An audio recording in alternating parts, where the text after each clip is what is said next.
এই যে friends, I am ready to serve tasty tasty methi chicken. আমার এই রেসিপি যদি ভালো লাগে তাহলে জানাবেন কমেন্টসে এবং সাবস্ক্রাইব করবেন। অনুরোধ রইল সাবস্ক্রাইব করার জন্য। দেখা হচ্ছে নেক্সট কোনো রেসিপিতে। তো ফ্রেন্ডস, সবাইকে স্বাগত জানাই বিজয়া কুকিং অ্যান্ড ফুড স্টেশনে। ফ্রেন্ডস, চিকেন তো আপনারা অনেক প্রকারেরই খেয়েছেন, বিভিন্ন প্রকারের চিকেন। তো আজকে আমি নিয়ে এসেছি মেথি চিকেন। মেথি চিকেনের জন্য হয়তো কস্তুরি মেথি চিকেন আপনারা খেয়েছেন, কিন্তু আমি বানাবো আজকে ফ্রেশ মেথি দিয়ে, মেথি পাতা দিয়ে মেথি চিকেন।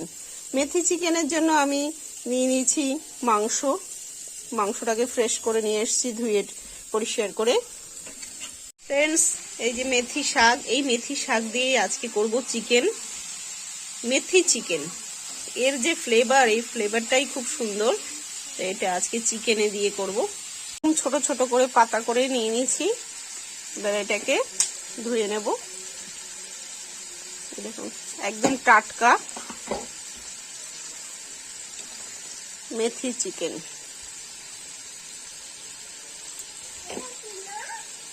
কত সুন্দর, এর গন্ধটাই জাস্ট অথেন্টিক, একদম ইউনিক। মেথিগুলোকে একদম ছোট ছোট করে কুচি কুচি করে নিলাম। এবার মশলা হিসেবে দিয়ে দেব মেথি চিকেনের জন্য মশলাটাকে আমি আগে একটু খালি কড়াইতে শুধু তেল ছাড়া, অয়েল ছাড়া ফ্রাই করে নেব। ফ্রাইয়ের জন্য দিয়ে দিচ্ছি গোটা রসুন আর 4 থেকে 5খানা ছোট পেঁয়াজ হিসেবে আমি দেশি পেঁয়াজ ব্যবহার করেছি। দিয়ে দেব আদা কুচি আর কুচানো আদা।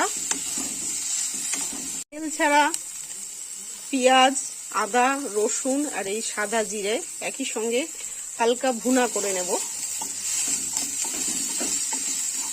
এই ভুনাটাই পেস্ট হবে মেথি চিকেনের মশলা হিসেবে। চিকেনটাতে পরিমাণ মতো লবণটা মেখে রাখছি। হলুদটা আমি পরেই মাখাবো, দেবো আর কি।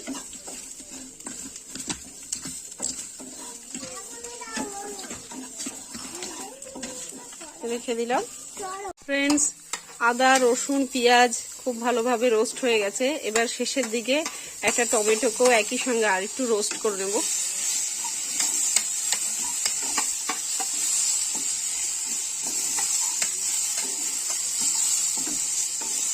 ফ্রেন্ডস, মাংসটাকে একটু ফ্রাই করার জন্য সাদা তেলে আমি একটু ভেজে নিচ্ছি। ভাজলে তেলটুকু বেরিয়ে আসবে এবং কষাটা খুব ভালো টেস্ট হবে। তার জন্য আমি মাংসটাকে মিনিট 10 ফ্রাই করে নেব। এটা ফ্রাই হতে একটু ঢেকে দিলাম। ঢেকে দিয়ে এই রোস্টেড পেঁয়াজ, আদা, রসুন, টমেটো এগুলোকে ব্লেন্ড করে নেব। তার জন্য আমি দিয়ে দিলাম 1 চামচ লবণ, একই সঙ্গে ব্লেন্ড করার জন্য। চিকেনটা আমার ভালোভাবে কষা হয়ে গেছে, ফ্রাই হয়ে গেছে। এই অবস্থায় এখন আমি তুলে নিচ্ছি একটা পাত্রে। একই তেলে ফ্রেন্ডস মেথি শাকগুলোকে আমি ফ্রাই করে নেব। ধুয়ে জল ঝারিয়ে সুন্দর করে নিয়েছি। এবার মেথিটাকে ফ্রাই করে নিচ্ছি। এটা তো জাস্ট ফ্লেভারের জন্য, তাই অল্প পরিমাণেই নিয়েছি, পরিমাণ অনুযায়ী। দেখুন, তেলের মধ্যে দেওয়াতে আস্তে আস্তে এটা ভালোভাবে মজে যাচ্ছে।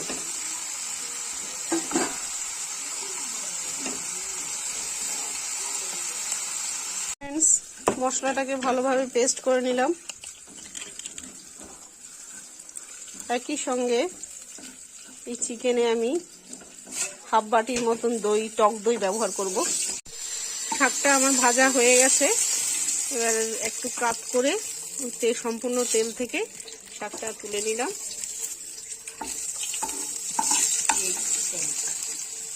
মেথির শাক, এর সঙ্গে পেস্ট করা মশলাটাও দিয়ে দিলাম।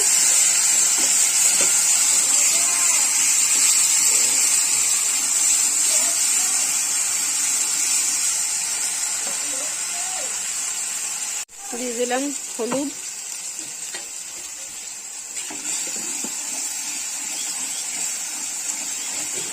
মেথি চিকেনে আমি একটু লঙ্কার গুঁড়ো ব্যবহার করছি কালারের জন্য।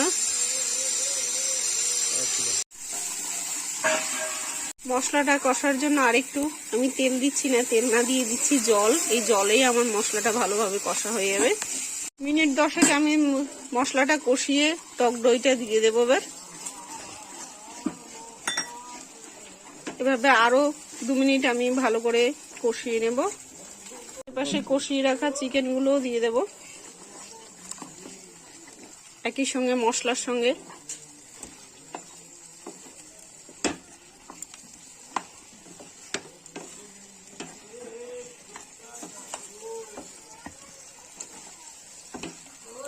ফিরে আসলাম আরো 2 থেকে 3 মিনিট পরে।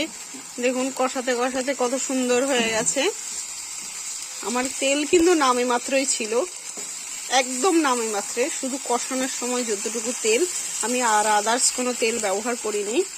তো এই অবস্থাতে আমি দিয়ে দেব ভেজে রাখা মেথিগুলো।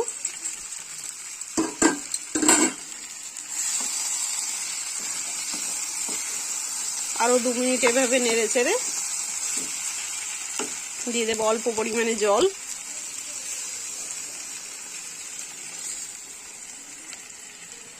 কষাতে এবার দিয়ে দেবো 1 টেবিল চামচ চিনি।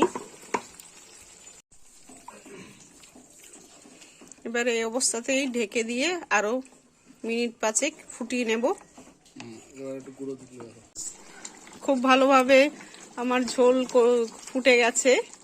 এবার আমি এখানে একই অবস্থাতে অ্যাড করব ফ্রেশ ক্রিম, আমুলের ফ্রেশ ক্রিম।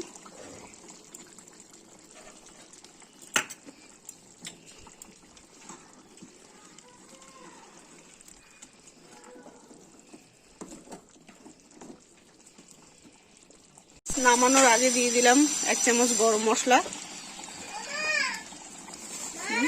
এই যে আমার হয়ে গেছে মেথি চিকেন। এবার নামিয়ে নেব। Ready to serve. এই যে friends, I am ready to serve tasty methi chicken. তো আমার এই রেসিপি যদি ভালো লাগে তাহলে জানাবেন কমেন্টসে। অনুরোধ রইল সাবস্ক্রাইব করার জন্য। দেখা হচ্ছে নেক্সট কোনো রেসিপিতে।